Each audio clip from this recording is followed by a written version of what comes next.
Hi, everybody. We are still at the IMO. We're still at the Marine Environmental Protection Committee meetings. We are still waiting at 8 p.m. nearly, and we're about to go back into the negotiations. And I am here with Najla King. Najla is the Acting Director for Maritime Affairs in the Ministry of Transport. Am I getting that right, Najla? Tourism and international transport. Thank you. Yes. Thank you. It's a very tired day for all of us here. So this is in Barbados, which is really, really important to understand that the concepts or what that means for climate change negotiations, for example. So here, of course, at the MEPC and the International Maritime Organization, we're talking about shipping. But I would first like to really understand the importance of addressing the climate crisis for Barbados. The climate crisis is very critical to Barbados because, as you know, we're an ocean state. We are climate vulnerable and share various vulnerabilities similar to other small island developing states. And we rely on coastal and marine tourism, we rely on shipping and port related sectors. And resilience for us is a big thing. We need it to go forward continuously on a sustainable trajectory. So, even being here at MEPC to represent our position, not just ours, but that of the Caribbean and the developing and least developing states, is a momentous occasion, and I'm happy to be here. And we're very happy to have you here. This is really important that Barbados has that sunshine voice that can bring to rainy London. Although we've been pretty lucky with the weather this week. Sunny. I brought the sunshine. You brought the I came sunshine. here on Sunday. It was sunny right through down to today. It genuinely has been. It's been 10 days of sun since you touched down, Najla. Okay, then we can put that down to you. Okay, very good. So in terms of shipping then, in terms of let's talk about shipping first. The importance of shipping for the economy of Barbados and how climate change is now changing that. For us, shipping is one of our backbone economic sectors. Yeah. Because we import majority of our goods. We rely on it not only for food and agricultural supplies, but medical supplies, fuels, and various types of cargo.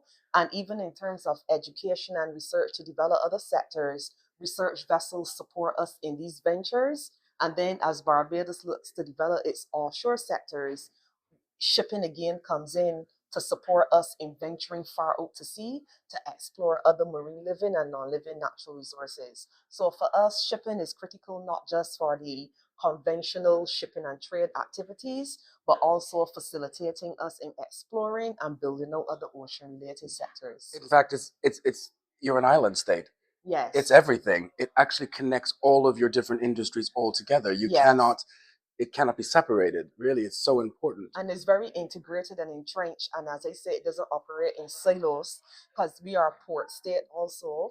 And we rely very much on our loan support, the main one, the port of Bridgetown, to help us at the ship port interface in terms of various developments, like is a plethora of things that we do at the port besides facilitating shipping.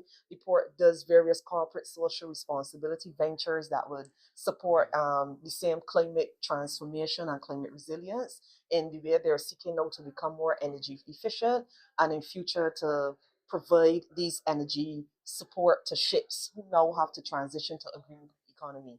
I want to get into that in just a second, but I first want to ask about the Caribbean Shipping Lanes project and how the Caribbean Shipping Lanes project has been instrumental in facilitating. They have been phenomenal, not just instrumental. They have done tremendous on the groundwork, not just on behalf of Barbados, but all the other Caribbean states and developing states and these developing states lobbying for our positions, fighting for our causes, ensuring that we don't only say things, but what we say is actually will be reflected in any text that is adopted at the IMO level, that we can see ourselves in it, and we have a framework that is reflective of our positions that we can build from going forward. So the Caribbean Shipping Lanes, thank you so much. We could not have done this without your technical support and guidance. And in that technical support, is there an example you can give us to say, you know what, if we didn't have that specific technical support, the background research, the networking, the partnerships with the scientists and technical people who could do the critical calculations, because it's one thing to say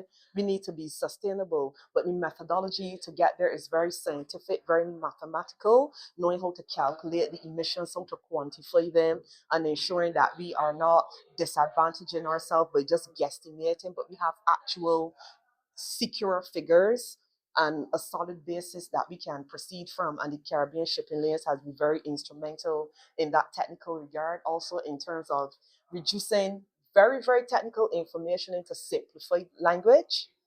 And when I say simplified language, not that it would not capture the essence that we No. need, Mm-hmm. but it would be put in a way that we can understand and that we can relate to, which is critical for us to continue to develop our frameworks going forward coming out of this. And for anyone, that is so important to actually figure out in a language that we can literally understand. And even those of us who are deep in the trenches of the IMO debates, what all these figures and numbers that we are talking about in these rooms, I mean, it blows my mind. It really, really hard to get my head around Yes, it sometimes. is. So it's really, really good if we can actually get that into a language that is actually understandable. It's not dumbing anything down. It's just making it a very comprehensible way in order to approach something like a negotiation at the IMO.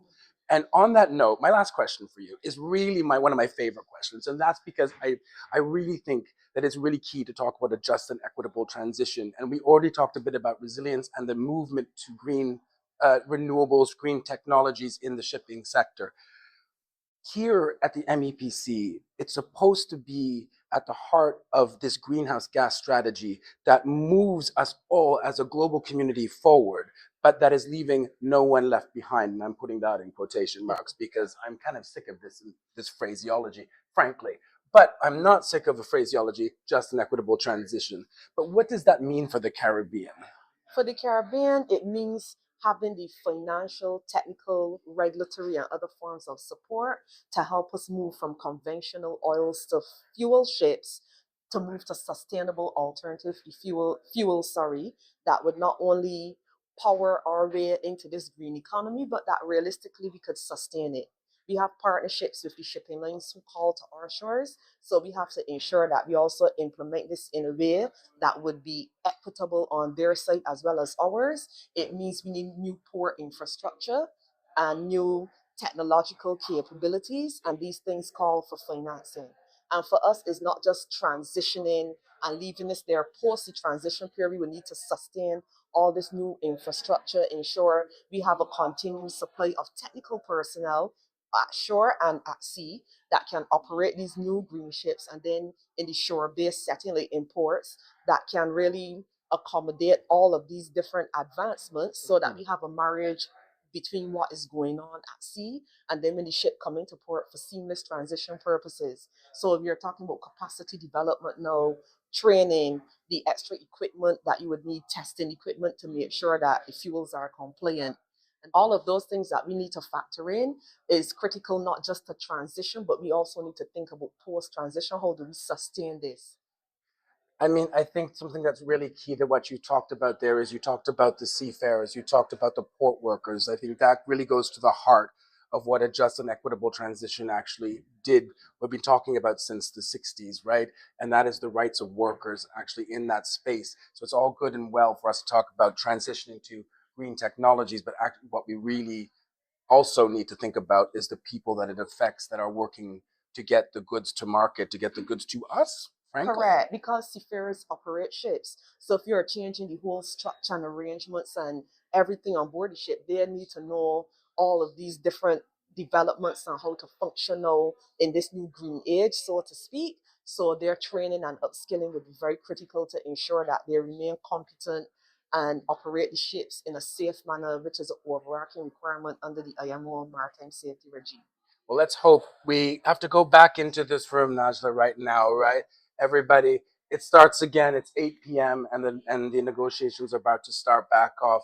Let's hope we can get a just and equitable transition into, well, get the text in a way that it does have a just and equitable transition for the Caribbean countries and everyone around the world. Yes, thank you so much. Thank you so much, Najla King, everyone. Thank you so much. Thank you.